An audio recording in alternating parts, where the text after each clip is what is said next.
الحمد لله رب العالمين والصلاة والسلام على أشرف الأنبياء والمرسلين وعلى آله وأصحابه ومن تبعهم بإحسان إلى يوم الدين أما بعد. அன்புக்குரிய எமது ஈமானிய உறவுகளே, இறை நெருக்கத்தை பெற்றுத் தரும் இறையச்சம் என்ற தலைப்பில் நான் உங்களோடு சில விடயங்களை பகிர்ந்து கொண்டிருக்கின்றேன். அதன் அடிப்படையில் அன்புக்குரிய எமது ஈமானிய உறவுகளே, எங்களுடைய பெண்களிடத்தில் இன்று இறையச்சம் இருக்கிறதா என்று கேட்டால் ஒரு கேள்விக்குறியாக இருக்கிறது. இன்றைக்கு பார்க்கின்றோம், அதிகமான பெண்கள் இஸ்லாத்திலே இஸ்லாத்துடைய பெயர்களை வைத்துக் கொண்டு ஃபாத்திமா, இப்படி எத்தனையோ இஸ்லாமிய பெயர்களை வைத்துக் கொண்டு இன்று இவர்கள் இஸ்லாமியர்களா இல்லையா என்று தேடக்கூடிய அளவுக்கும் இன்று இஸ்லாமிய பெண்கள் மோசமாகிவிட்டார்கள்.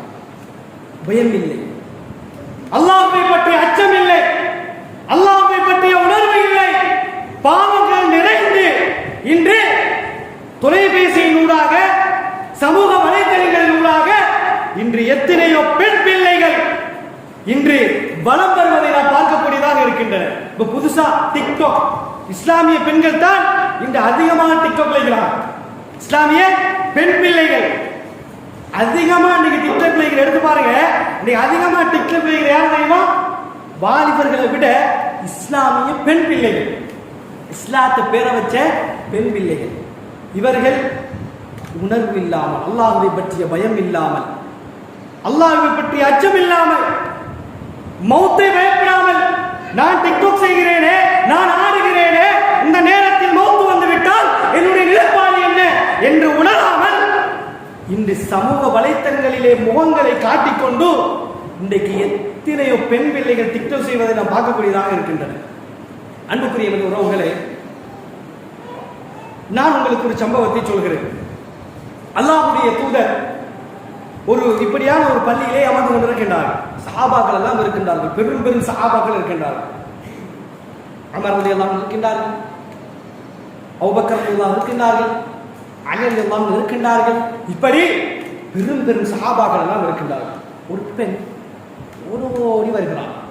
அல்லாஹ்வுடைய தூதரே, நான் சினா செய்து விட்டேன். அல்லாஹ்வுடைய தூதரே, நான் திருமணம் முடித்து நான் சினா செய்து விட்டேன். அல்லாஹ்வுடைய தூதரே, எனக்கு தண்டனை தாருங்கள். அல்லாஹ்வுடைய தூதரே. எல்லா சஹாபாக்களும் எல்லாம் ஆச்சரியம். எல்லா சஹாபாக்கள் எல்லாம் இருக்கிறார்கள், பெரும் பெரும் சஹாபாக்கள் இருக்கிறார்கள். இன்று பார்க்கிறோம், நம்ம எவ்வளோ தப்பு செஞ்சு போட்டு, எவ்வளோ பாவங்கள் செஞ்சு போட்டு அதை என்ன செய்யறது? அதை பெருமையா பேசுறது, அதை பெருமையா அல்லாஹ்விடத்துல தௌபா கேட்கறது இல்லை, அது பெருமையா பேசுறது. நான் இப்படி பாவம் செஞ்சேன், நான் அப்படி பாவம் செஞ்சேன் அப்படின்னு செய்வாங்க, பெருமையா பேசுவாங்க. அன்புக்குரிய உறவுகளே, அந்த பெண் ஓடோடி வந்து அல்லாஹ்வுடைய தூதரத்தில் சொன்னார்கள், அல்லாஹ்வுடைய தூதரை நான் சினா செய்து விட்டேன். அல்லாஹ்வுடைய தூதரை தண்டனை தாருங்கள். அல்லாஹ்வுடைய தூதர். சஹாபாக்கள் எல்லாம் இருக்கின்றார்கள், ஆச்சரியமாக பார்க்கின்றார்கள். பெரும் பெரும் சஹாபாக்கள் இருக்கின்றார்கள். தன்னுடைய மானத்தை இழந்து ஏன் அந்த பெண் ஓடுகிறார் என்றால், அல்லாஹ்வுடைய தூதரத்தில் அந்த பெண் ஏன் கேட்டால், நான் இந்த உலகத்தில் அசிக்கப்பட்டாலும், இந்த உலகத்தில் கேவலப்பட்டாலும், இந்த உலகத்தில் என்னை விபச்சாரி என்று பட்டம் சூட்டினாலும், நாளை மறுமையில் அல்லாஹ் என்னை எழுப்பக்கூடிய நேரத்திலே, அல்லாஹ் என்னை எழுப்பக்கூடிய அந்த சன்னிதானத்திலே என்னுடைய குடும்பங்கள் இருப்பார்கள், என்னுடைய உறவுகள் இருப்பார்கள், என்னுடைய ஊர் மக்கள் இருப்பார்கள். அந்த நேரத்திலே நான் கேவலப்பட்டு விடக்கூடாது. அல்லாஹ் என்னை விபச்சாரி என்று சொல்லிவிடக் கூடாது. இந்த உலகத்திலே தன்னை நிறைவேற்ற வேண்டும். அல்லாஹ்வுடைய தூதரே, அல்லாஹ்வுடைய தூதரே, எனக்கு தண்டனை தாருங்கள் என்று அந்த பெண் ஓடோடி வந்து கேட்டார். அல்லாஹ்வுடைய தூதர் வலது பக்கம் இடது பக்கம் மேலே கீழே பார்க்கின்றார்கள். எப்படி தண்டனை? எந்த ஒரு சாட்சியும் இல்லை. அந்த பெண், அல்லாஹ்வுடைய தூதர் அந்த பெண்ணை பார்த்து கேட்கிறார்கள், எந்த ஒரு சாட்சியும் இல்லைமா, நீ எப்படி வந்து தண்டனை கேட்கிறார்? அந்த பெண் சொன்னால், எனது வயிற்றில் வளரக்கூடிய அந்த குழந்தை ஒரு சாட்சி. அல்லாஹ்வுடைய தூதரே, அல்லாஹ்வுடைய தூதர் சொன்னார்கள், அந்த குழந்தையை பெற்றெடுத்ததன் பின்னால் பார்க்கின்றார்கள், 9 மாதம் 10 மாதம் 9 மாதம் கழிந்து விட்டது. பெற்றெடுத்த குழந்தையோடு வருகிறார். நாமெல்லாம் என்ன செய்வோம்? சாதாரணமாக ஒரு தப்பு செஞ்சு மாட்டுப்பட்டு நிர்வாகம் சொல்லியிருந்தா நீ நாளைக்கு வரணும் அப்படின்னா அவன் ஒளிஞ்சிருவான். என்ன செய்வோம்? நம்ம ஒளிஞ்சிருவோம். நம்ம என்ன செய்வோம்? ஒளிஞ்சிருவோம், எங்க சரி போயிடுவோம். ஆனால் நான் கேவலப்பட்டு விடக்கூடாது, நான் அசிங்கப்பட்டு விடக்கூடாது என்பதற்காக தன்னுடைய குழந்தையை பெற்றெடுத்து வருகின்றார். அல்லாஹ்வுடைய தூதரே, இப்ப சரி என்னை தண்டனை தாருங்க, நான் குழந்தையை பெற்றெடுத்துட்டேன், எனக்கு தண்டனை தாருங்க என்று கேட்டபோது அல்லாஹ்வுடைய தூதர் சொன்னார்கள், யாரம்மா அந்த குழந்தைக்கு பால் ஊட்டுவது? யாரம்மா அந்த குழந்தைக்கு பால் ஊட்டுவது?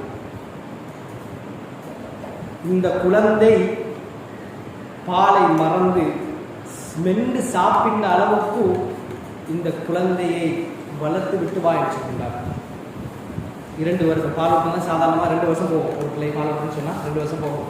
2 வருஷத்துக்கு பிறகு அல்லாஹ்வுடைய தூதரிடத்திலே அந்த தண்டனையை அல்லாஹ்வுடைய தூதரிடத்திலே நான் ஏற்றுக்கொள்ள வேண்டும் என்பதற்காக வருகின்றார். அல்லாஹ்வுடைய தூதரே, தண்டனை தாருங்கள், அல்லாஹ்வுடைய தூதரே, என்னை தண்டனை நிறைவேற்றுங்கள், அல்லாஹ்வுடைய தூதரே. உடனே அந்த பெண்ணுக்கு தண்டனை நிறைவேற்றப்படுகிறது. ஒருத்தால் திருமணம் முடித்து ஜினா செய்தால் அவருடைய தண்டனை என்ன தெரியுமா? கல்லால் அடித்துக் கொள்வது. கல்லால் அடிச்சு கொள்வது. ஆனால் அன்றைக்கு எத்தனையோ ஜினாக்கள் நடக்கிறது.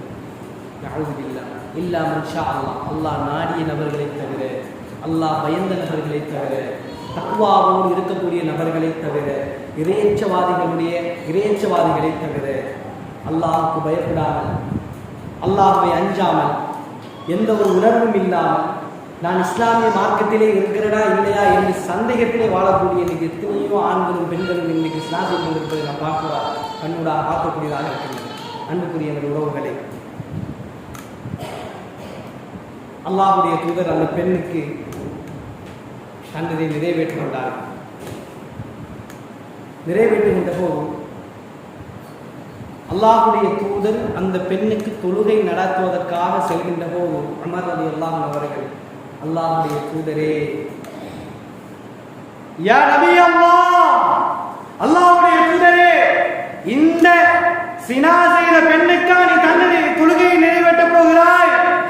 நீங்க தொழுவிக்க போறீங்க என்று கேட்டபோது அல்லாஹ்வுடைய தூதர் சொன்னார்கள், யா உமர், உமரே, இந்த பெண் செய்த தௌபா, இந்த பெண் செய்த பாவ மன்னிப்பு இந்த மதீனாவில் உள்ள 70 பேருக்கு பங்கு வைத்தாலும் அது ஈடாகாது. சுப்ஹானல்லாஹ், அந்த அளவுக்கு கண்ணீர் வடித்திருக்கிறார். ஒரு ஸினா செய்ததற்காக அல்லாஹ்விடத்திலே வந்து முதலாவது வந்தால் அல்லாஹ்வுடைய தூதரே தண்டனை தாருங்கள். இரண்டாவது அல்லாஹ்வுடைய தூதர் சொன்னார்கள், பிள்ளையை பெற்றெடுத்து வா என்று சொன்னார்கள். மறைக்கவில்லை. ஆனால் மறுபடியும் வந்தால் அல்லாஹ்வுடைய தூதரே தண்டனையை தாருங்கள் என்று மறைக்கவும் இல்லை. 3வது முறையாகவும் வந்தால் அல்லாஹ்வுடைய தூதர் 3வது முறைக்கு பிறகுதான் தண்டனை நிறைவேற்றுகிறார்கள். உமர் ரலியல்லாஹு அன்ஹு கேட்டபோது அல்லாஹ்வுடைய தூதர் சொன்னார்கள், யா உமர், இந்த பெண்ணை பார்த்து நீ ஒரு ஸினாக்காரி என்று சொல்கிறாயா?